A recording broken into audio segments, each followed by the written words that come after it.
আজকে এত মজা করে শুটকি রান্না করব যে বাসার সবাই পেট ভরে ভাত খাবে। শীতের দিন মানেই শুটকি ভর্তা ভাজি এগুলাই বেশি ভালো লাগে দেখতে, যেটা সুন্দর খেতেও কিন্তু দারুণ লাগে। তো আসসালামু আলাইকুম এভরিওয়ান, সবাই কেমন আছেন? আলহামদুলিল্লাহ, আল্লাহর রহমতে আমরা ভালো আছি। তো আজকে আমার বোনুকে নিতে আমি চলে আসলাম। বোনুর আজকে পরীক্ষা শেষ আলহামদুলিল্লাহ। আর এই যে দেখেন, আমি আরেকটা ভিডিওতে দেখাচ্ছি অনেক বছর পরে মনে হয় ময়লা নিতে আসছে। তারপরে এখনও যে সিটি কর্পোরেশন থেকে ময়লা নিতে আসে, এটাই আলহামদুলিল্লাহ। ঢাকা শহর মতো নোংরা মনে আর কোথাও নাই।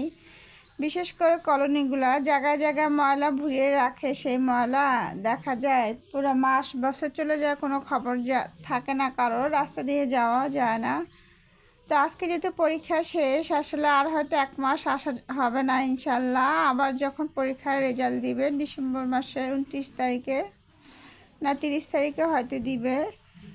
তো ঝালমুড়ি খেতে মানা করি, তারপর আজকে ঝালমুড়ি কিনে দিলাম, যেহেতু আর 1 মাস আসা হবে না, খাওয়া হবে না। আসলে বাচ্চারা এমনই, যখন যেটা দেখে সেটা কিন্তু খায়, না দেখলে না খায়। এই যখন যেমন স্কুল বন্ধ হয়ে যাবে তখন তো নিশ্চয়ই আর সকালবেলা এখান থেকে ঝালমুড়ি নিতে আসবো না।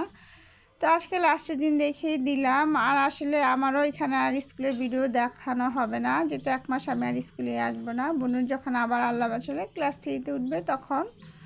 তো এই যে এগুলো দেখতে ভালোই লাগে। আর একটা রিল আপলোড করছি সকালবেলা, আসলে বাঁধাকপি ভাজি একসাথে করে ফেলে দুপুরে ভাত দিয়ে সব কিছু দিয়ে খাওয়া যায়। শীত মানেই সবজি, সবজি আসলে অন্য সময় এতটা টেস্ট লাগে না। আর ঢাকা শহর হচ্ছে জাদুর শহর, সারা বছরই থাকে, কিন্তু সেইভাবে কিন্তু সবজি আর ভালো লাগে না। তো আজকে এই যে পুঁই গুটা, আর আমি সবসময় শুটকি রান্না করলে শুটকিগুলো একটু টেলে নিলে আমার কাছে মনে হয় গ্রানটা ভালো লাগে। তো এই শুটকিটা হাতে মেখে রান্না করলে আসলে এত মজা লাগে, মনে হয় ভাতের সাথে আর কিছুই লাগে না। এক দেশের গালি আরেক দেশের কথা। তা আসলে উত্তরবঙ্গের মানুষরা এটাকে বিখ্যাত শুটকি বলে, ওনাদের এখানে উত্তরবঙ্গের বিখ্যাত শুটকি এটা। ওরা এভাবে রান্না করে পুরপুরি করে।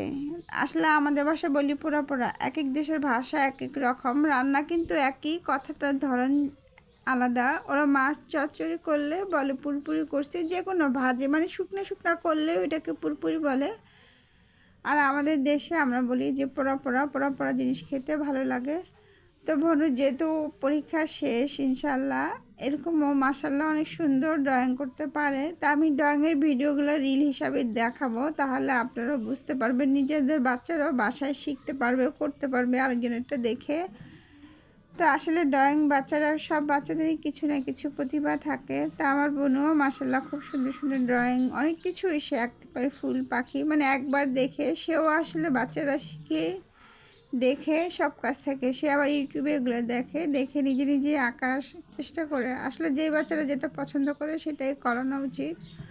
তো এখন ফ্রি সময় আছে, সে করবে। তো আমি এগুলো ছোটো ছোটো ভিডিও দিব, যারা দেখতে চান, দেখে বাচ্চারা শিখে অনুপ্রেরিত হতে চান ইনশাল্লাহ, তাহলে আমি সেই ভিডিওগুলো আপলোড করব, অবশ্যই কমেন্ট করে বলবেন। তো আজকে দুপুরে একটা দিয়েছি, দেখছেন এই লাল গোলাপটারই, এটা ফার্স্টের থেকে কিভাবে করেছে সেটাই আমি দেখাইছি, খুবই সুন্দর হয়। আর রিল ভিডিওগুলো তো অনেক বড় হয়ে যায়, সেই জন্য দেখা যায় নয়েজ দিয়ে একটু তাড়াহুড়া করে দিতে হয়, অতটা বোঝা যায় না। তো লং ভিডিওতে দিলে দেখা যায় কিভাবে করে, একদম ভালো করে আপনি দেখে আপনার বাচ্চাদেরকেও শেখাতে পারবেন, ভিডিও দেখে দেখে কিভাবে করে না করে সব কিছু। তা আলহামদুলিল্লাহ, কেমন হয়েছে অবশ্যই কমেন্ট করে বলবেন। আজকে পর্যন্ত, আল্লাহ হাফিজ।